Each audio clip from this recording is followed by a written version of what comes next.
Hello,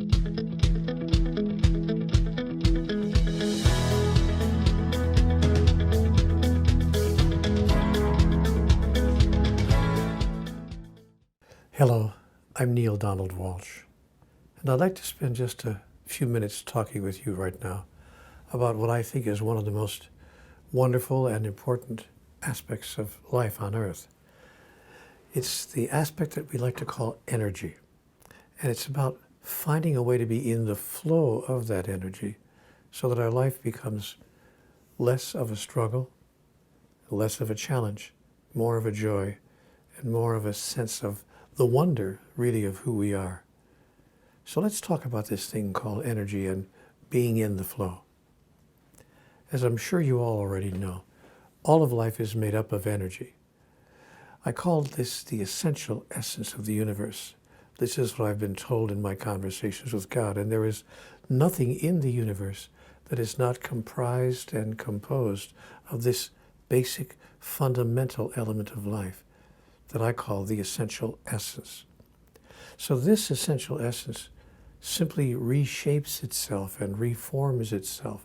It kind of like redesigns itself and reconstitutes itself in a billion, gazillion different ways to create all of the objects in the physical universe that you and I see all around us, that we see wherever we look, even at the night sky.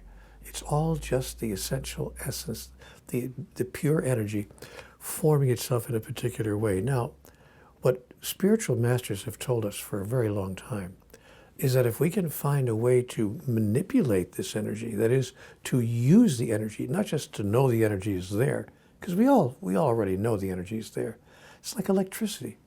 If we can find a way to use the energy for a particular purpose in a particular way at a particular time, that's called being in the flow.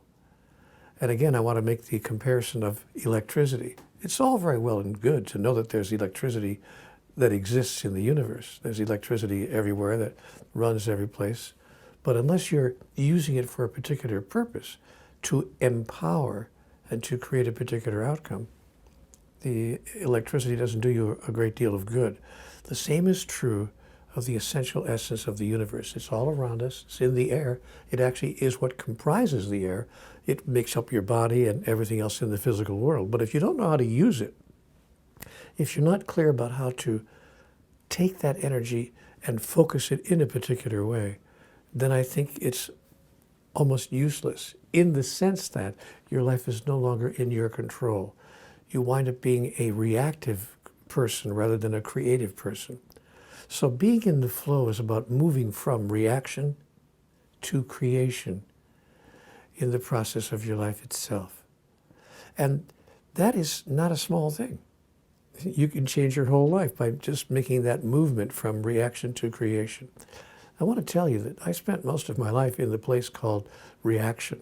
The first 40 or 45 years, that's all I did. And I had a nice life. It was a good life. It wasn't a life filled with defeats or failures, but it was filled with challenges and a struggle, I can tell you that. In fact, it felt to me for a while like it was one struggle after the next, one challenge after the next. And finally, around 50 years old, I said, I don't want to do this anymore. And there's got to be a better way. There's got to be another way to be able to live my life and to be able to experience this adventure on Earth. Well, there is. And that particular way is called being in the flow. And I had my conversations with God at the beginning of my whole spiritual awakening. I'm sure you may have heard the story already, but I can briefly just tell you about that. I just woke up one night in the middle of the night, and I said those things to myself. There's got to be a better way. This can't be it. There's something that I don't know, the knowing of which would change everything. What is it? And I actually began, thinking those kinds of thoughts when I heard that voice that I know you've been told all about over my right shoulder. And the voice was saying, Neale, do you really want answers to all of these questions? Or are you just venting? And I said, well, I am venting, but if you have answers, I'd sure like to know what they are. God said, okay, here are the answers to your questions. And as you know, those answers produced a series of books called Conversations with God. Now, I want to be real clear about something. I'm not the only person who's experiencing conversations with God. Every single human being on the earth is experiencing a conversation with God. God is talking to all of us all the time. That's one of the first things that she said to me in the very first conversation. In fact, I think it wound up on page 5 of 3,000 pages of dialogue material. Very, very early in the dialogue, God said, I talk to everyone all the time. But you know, the conversations with God are very much like electricity. If you don't use it, if you don't know it's there, or if you do know it's there, but you don't know how to direct it and use it, it's pointless. You might as well not be there at all. And the problem with conversations with God being there for everyone is that most people are not aware of it, and even those who are aware of it are not really using it. They're not bringing it into their life as a regular part of their daily experience. But God said to us in the early moments of the dialogue, I talk to everyone all the time. The question isn't, to whom do I talk? The question is, who's listening? So I want to tell you that the first step of being in the flow with the wonderful, pure energy of life is to start paying attention to the conversations with God, to what God is saying to us on her end of the conversation, and what he wants us to know, and what he wants us to ask him, because he will inspire, by the way, the questions that he would like to be asked, just so she can give you the answers. So that's an interesting part about how the conversation with God goes. So step number 1 in being in the flow is being in the space of accepting, of listening to, of receiving your own conversation with God. Now, you can't do that unless you've decided that, in fact, there is such a thing as God. Step number 2 is allowing yourself to fully embrace the belief that, in fact, this essence of the universe that some people call God really exists. It's not a figment of somebody's imagination. It's not, a story, a fairy tale. It's actually true that there is an essential essence that is the source of all wisdom, all clarity, of all understanding. And we call that source God. Once you have embraced that notion, that awareness, that belief that God exists, then step 3 is allowing yourself to realize that you are worthy of receiving information from God, of hearing those conversations. You see, a lot of people think, okay, maybe God is real. Maybe God even talks to people, but he probably only talks to the Pope, or certain saints or gurus. Probably doesn't talk to average, ordinary people, but in fact, she does. And when we understand that we are worthy of receiving and having conversations with God, we've taken a huge step in moving into the flow. Step number 4, after you accept your worthiness about being in the flow, is to be on the lookout for those conversations everywhere. See, you never know where the conversations are going to show up. It could be the words on the next billboard that you're driving by as you're driving down the highway, or the lyrics of the next song you hear on the radio, or the chance utterance of a friend you just happened to meet by coincidence on the street, who says something to you that's exactly what you were looking for, an answer to a question or a possible solution to a problem. So be on the lookout for conversations with God, because they will show up in your life in a wide variety of ways. Many people have told us, by the way, that the Conversations with God books themselves almost fell off the shelf. I've heard that story many times of a person who's gone into the bookstore just looking for the right kind of book. And the Conversation with God book was either halfway out for some reason, maybe the last person didn't push it all the way back in, and maybe it even almost fell in their hands. I've heard that story many times.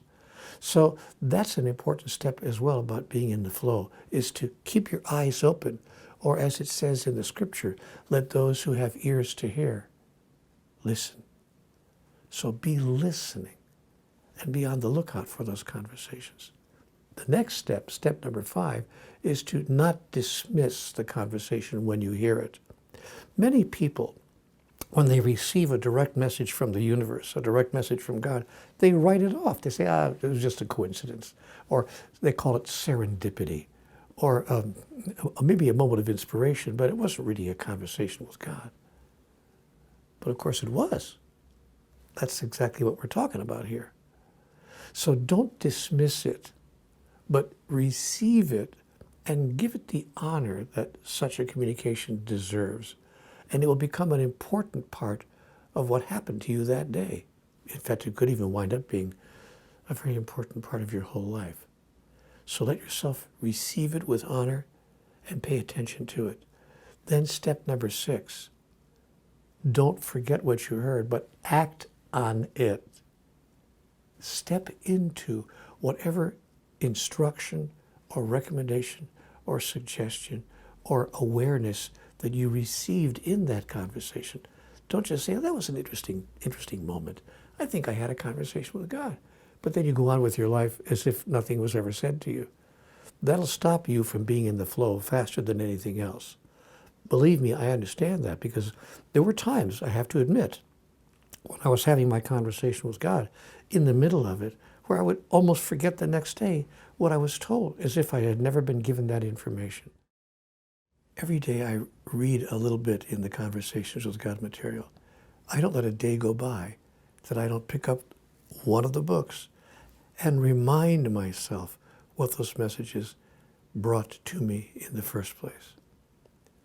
So let yourself do the same thing. Stay close to the material and give yourself permission to always be intimately familiar with the messages that you have received, not only from other sources, such as the Conversations with God books themselves, or certain online courses that are available in Conversations with God, but for that matter, in your own conversations with God that you have, the words that you hear, the messages that you receive individually as you practice your own spiritual process of having your own conversation with God. So pay attention, and you'll begin to see that you're receiving more communications from the divine, from the source of all wisdom in the universe that resides within each of us. You're receiving more of that information than you may have ever thought.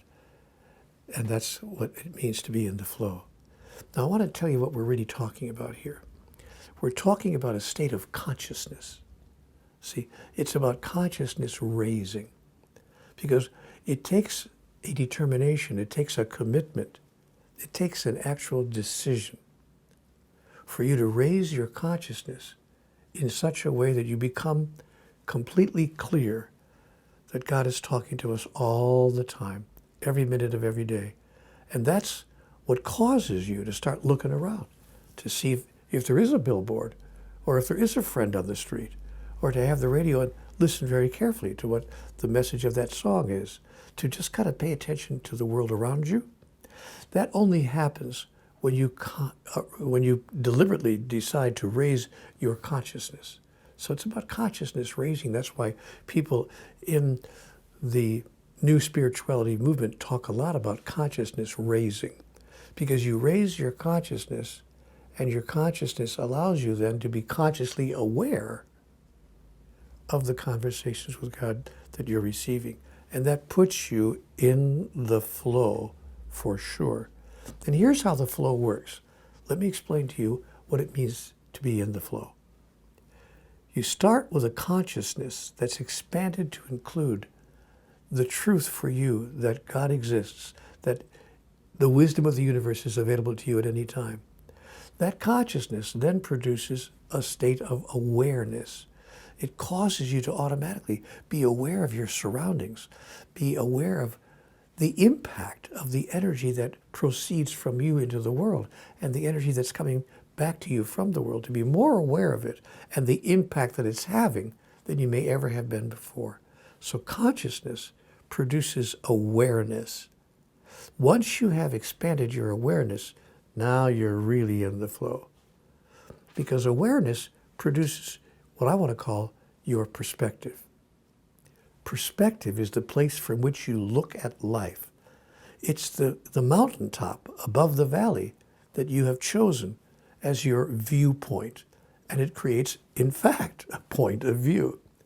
And when that perspective emerges from your awareness that has been born by your level of consciousness, that's a brand new perspective that you may never have had before when you look at the events and the occurrences of your daily life. So consciousness produces awareness, and awareness produces perspective. Now it gets really interesting, because your perspective produces your perception. You see, the place from which you're looking creates what you see.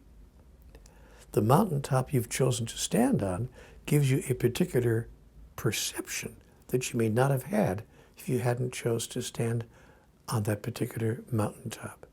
So your perspective creates your perception, and it expands your perception. And people will say to you often, wow, that's really very perceptive of you.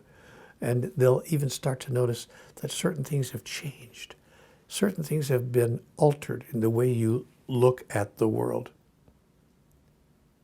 By the way you look at the world is how the world looks at you.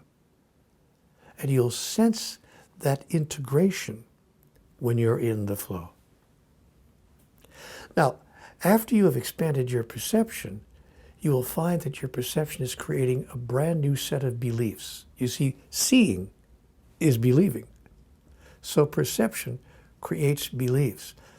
Beliefs that you may not have had before, that you may not have held before, beliefs that you may not have even considered before, beliefs about life, beliefs about yourself, beliefs about the chances you have to do what you really want to do, about the opportunities, beliefs about every aspect of your daily experience. Let me give you an example of what I'm talking about. I happen to believe I'm a very lucky person. And I'm lucky in small things, like finding parking spaces, for instance. My family always laugh whenever we drive into the city, because they always say, don't worry, Neil will find a parking space, even on the busiest day of the year. And you know what? I always do. And everybody in the car laughs. They say, what is it? He has God on his side? It's not that I have God on my side, of course. God's on everybody's side. But I have a belief that I'm going to find that parking space. But it's not just beliefs about small things. It's beliefs about big things as well. How life is going for me in the major areas of my experience. For instance, I believe that things are always solvable, that there is no problem that I cannot solve. So when I encounter problems in my life, which we all do, I don't get mad or get upset that the problem is there. My first reaction is, it's okay, we can solve this. We can solve this problem. And you know what? Since I've taken on that belief, I have never come across a problem that couldn't be solved. And I don't mean when I'm talking about a problem being solved that it just kind of went away. I'm talking about a problem that's solved in my favor. That is, the outcome of the conditions produce favorable circumstances and favorable results in my life. That's powerful and that's important. But I have a belief, you see, that life is always working in my favor. That's just a couple of examples of what I'm trying to say to you, that when you change your perception, you change your beliefs, because beliefs create behaviors.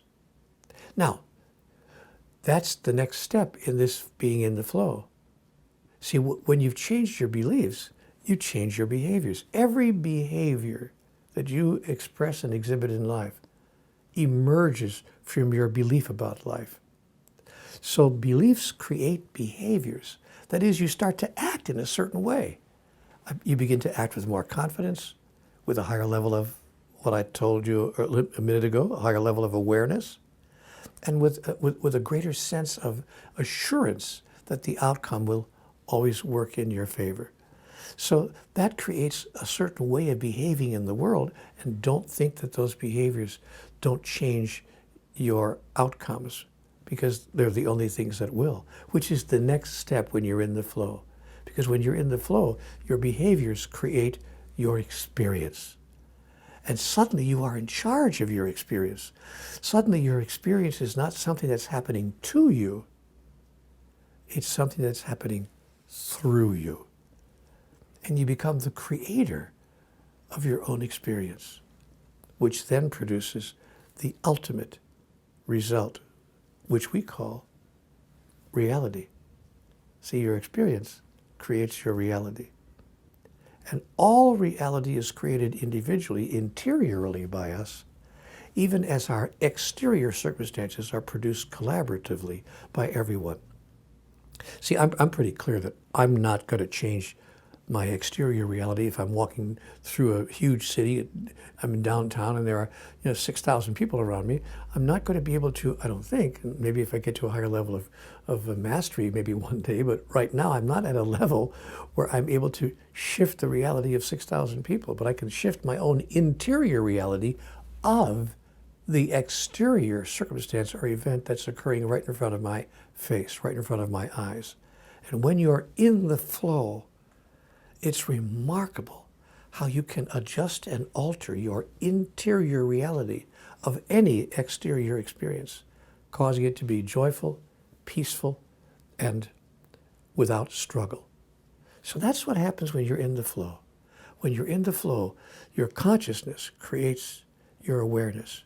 Your awareness creates your perspective. Your perspective creates your perception. Your perception creates your beliefs. Your beliefs create your behavior creates your experience, and your experience creates your reality. And guess what? You're in the flow. But it starts with willingness. It starts with a determination. It starts with a commitment to the idea that there is a thing called God, that God is on your side, that God is having conversations with you all the time, and that all you have to do is listen, honor the message you're receiving, respond to it in a positive way, and let the rest take care of itself. This is what is meant by the scriptures that tell us about seeking the words of God by looking toward the kingdom of God. So you know what? Since I've had my conversations with God and came to understand what it's like to be in the flow, I don't worry anymore about everyday average things. And the scriptures tell us, don't go around asking, what are we to eat? What are we going to drink? Wherewithal will we clothe ourselves? No. Seek ye first the kingdom of God, and all these things will be added unto you. And you'll find that life works magically, just that way. Everything you once thought that you needed comes to you effortlessly, without struggle, when you're in the flow. But first, you must seek the kingdom of God. That is, you must be willing to have your conversations with God inform you of what your next best step in life is, and of who you really are, by making you aware that your connection with divinity is the basis of life itself.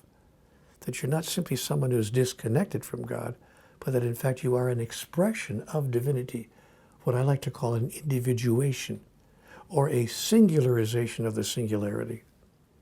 These are just some of the many, many tidbits, little points that you'll find in the Conversations with God books and in all of the Conversations with God online material. So I want to give you a suggestion. Take a look on the internet and find out where you can get even closer to this material and how you can learn even more about how to be in the flow. Because when you are in the flow, nothing is outside of your capability. Nothing can stop you from experiencing inner peace and serenity. By the way, no matter what is occurring in your outside world, I want to end my little visit with you today by making that very clear to you. I'm not suggesting for 1 minute that you'll never have any obstacle in front of you, that everything's going to fall over and people are going to drop down in front of you and give you whatever you want, and you'll never have a challenge or a problem in your life. That's not what I'm saying. What I am saying is that when you encounter the normal kinds of challenges and problems that everyone has in their life, you will have the resources. You will have found a way to press the magic button and put yourself back in the flow that allows you to flow through whatever challenge or problem you have in your life, and demonstrate yet one more time, announce to the world yet once again, who you really are, the wonderful creation of divinity itself. Now, of course, I could be wrong about all of this, but I don't think so. Thanks for sharing this visit with me. I've enjoyed being with you. I'll hope we'll be together again sometime soon. Bye for now.